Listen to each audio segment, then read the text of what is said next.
Hey fans, I'm Derek, and I'll update you on everything happening in Chicago.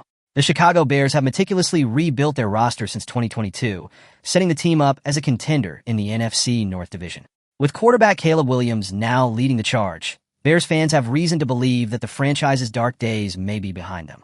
Still, as the November 5th NFL trade deadline approaches, there's talk about what moves could further strengthen the Bears' defense and push them closer to a playoff berth.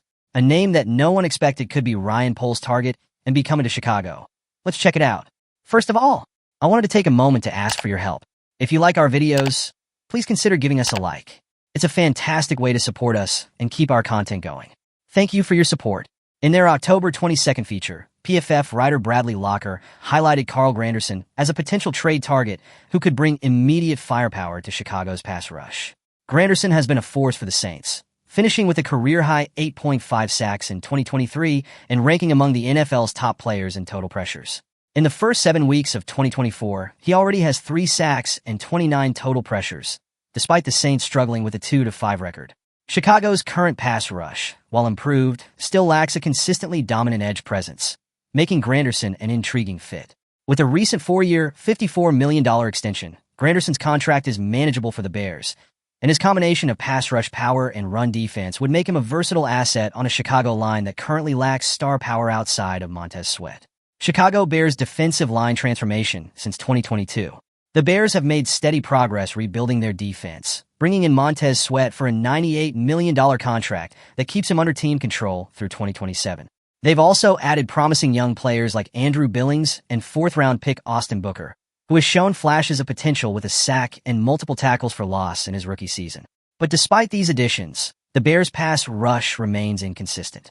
No Bears player has more than 18 total pressures this season, and Billings is the only regular with a pass rush grade over 69.0 per PFF data. With Granderson's 17% pass rush win rate, he could be the missing piece in a Bears rotation that includes Sweat's similarly high win rate and Darrell Taylor's explosive 25% mark. If Chicago could deploy a combination of Sweat, Granderson, and Taylor in high-leverage situations, it would give the team one of the most balanced and dynamic defensive lines in the NFC North. To acquire Granderson, the Bears would likely need to part with a valuable draft pick, as New Orleans has only recently committed to a contract extension with the player. The Saints' interest in rebuilding could motivate them to trade top assets, but Granderson's age, he turns 28 in December, and recent production would command a day 2 draft selection at minimum. Chicago has a 2025 third-round pick that it offered to New England from Matthew Judon earlier this year, before he ultimately went to Atlanta. If the Bears package that same pick for Granderson, they could close the deal, addressing a crucial need without sacrificing too many future assets. Given their other positions of need, primarily offensive line, the Bears will need to weigh the potential benefits of Granderson's impact against the price they're willing to pay. The Bears' defensive line isn't the only area under scrutiny. Despite improvements on offense, Chicago's struggles at the center position raise questions about the team's priorities as the deadline nears. Historically, NFL teams rarely part with offensive linemen midseason, making it unlikely that Chicago will find a reliable starter for a reasonable price. On the other hand, the Bears could use the deadline as a chance to part with some of their expendable assets. NFL Network insider Ian Rappaport has reported interest in running back Khalil Herbert and guard Nate Davis. Herbert's role in Chicago's offense has diminished, and Davis, who was made inactive in Week 6, could be cut by the team, freeing up cap space. Wide receiver Velus Jones Jr. also remains an intriguing trade candidate. HBO's Hard Knocks revealed that the Bears received calls about Jones before the season began, but the team decided to hold on to him, citing his potential as a runner and returner. Unfortunately, Jones fumbled his first kickoff return in Week 1, and the coaching staff has been hesitant to give him additional opportunities since then. If another team expresses interest in Jones before the deadline, the Bears may consider any reasonable offer to unload his contract. Aggressive trades when the right deal presents itself. However, with the Bears positioned well for playoff contention, the front office may be hesitant to make significant changes if the cost outweighs the potential benefit. While the addition of Carl Granderson would undoubtedly strengthen Chicago's pass rush and bring versatility to their defense, Poles will need to weigh the team's other roster needs carefully.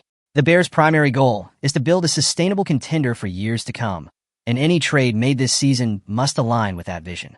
With Granderson under contract for the next few seasons, he could provide both immediate impact and long-term stability, but only if the price is right. The Chicago Bears have finally assembled a roster with playoff potential, and fans are hopeful the team's rebuild will culminate in a postseason run. While Carl Granderson represents an exciting addition who could solidify the defensive line, the Bears front office must balance the short-term benefits of adding him with a broader vision of creating a sustainable contender. Have the Bears' moves in the rebuild impressed you so far? Or do you think there's more to be done to make them true contenders?